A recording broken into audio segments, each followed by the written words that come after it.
आहिस्ता जही में खबारी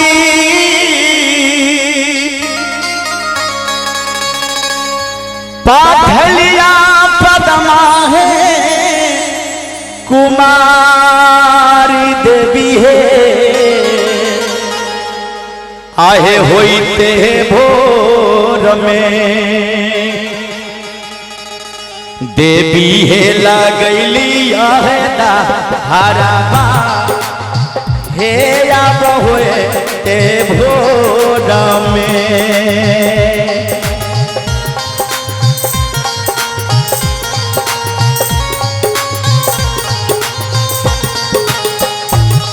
आहे साजही में खावरी है पा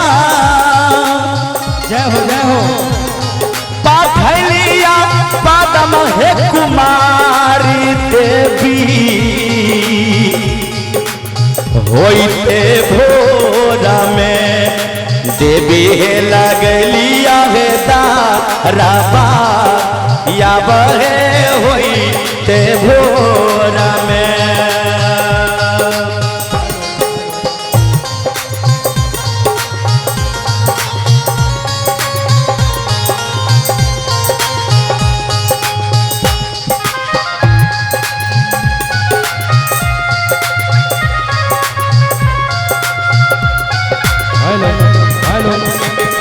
हेलो बहुत बढ़िया जय हो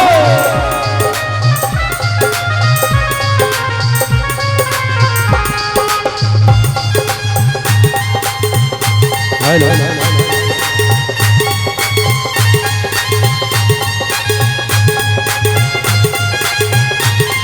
हेलो जय जय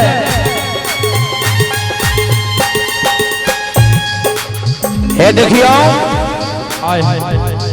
देवी माई कह छथिन जे बउआ जय हो सेवक जय जय कैले तू दरबार लगेला कथी ले तू हमरा खबर बिनती सुनैला त सेवक देवी माई से कह छथिन जे हे देवी माई हे माँ आहे तारसा अनलखा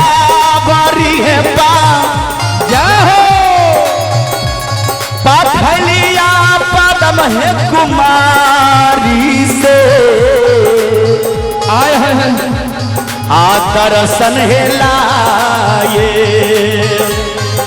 देवी माई लगलिया है दाराबा हे मैया होई ते भोरा आहे दरसालया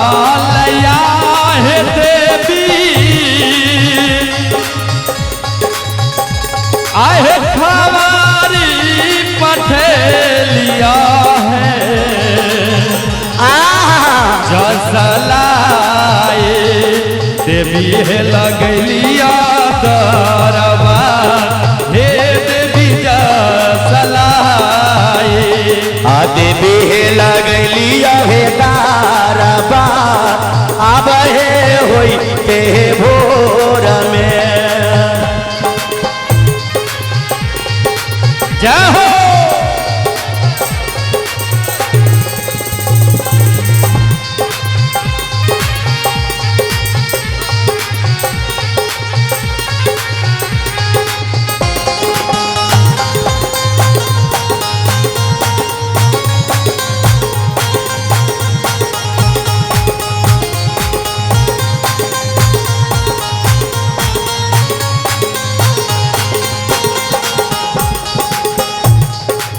देवी भगवती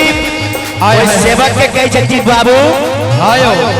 ओ सेवक आय हाय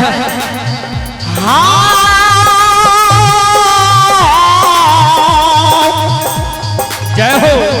ओ सेवक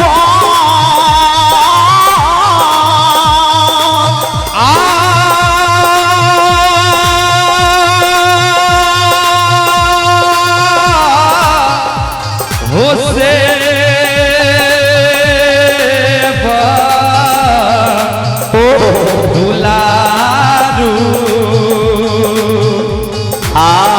दर्शन दिलिया दर्शन हो जय हो हाया वाला बउआ सेवा का